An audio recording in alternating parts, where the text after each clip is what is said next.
દેખાવા જેવી નથી. આ પવન છે, પવન દેખાય જ કોઈને? દેખાય છે?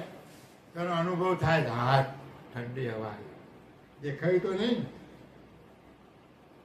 ગુલાબની અંદર ખુશ્બુ છે, સરસ દેખાય ભાઈ, પણ ખુશ્બુ છે. કોઈ કે ખુશ્બુ દેખાડજે, દેખાડે ખરી? નાકે અડાડો તો.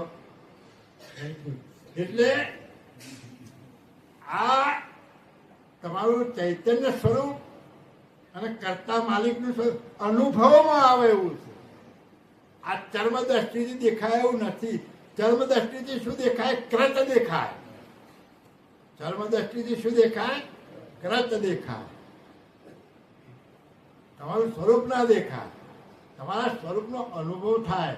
જેમ ખુશ્બુનો અનુભવ થાય, ગરમીનો અનુભવ થાય, પવનનો અનુભવ થાય, તો હવે આ અનુભવ થાય તો આ બધા અનુભવ તો તમારી ઇન્દ્રિયો દ્વારા થાય છે.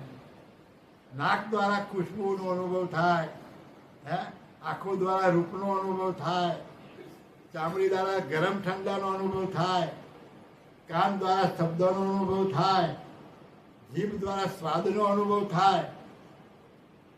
તો ભાઈ આમાં આ શરીરમાં કોઈ વસ્તુ ખરી કે તમારા સ્વરૂપનો અનુભવ થાય કે કર્તા માલિકનો અનુભવ થાય? એ કોઈ વસ્તુ ખરી?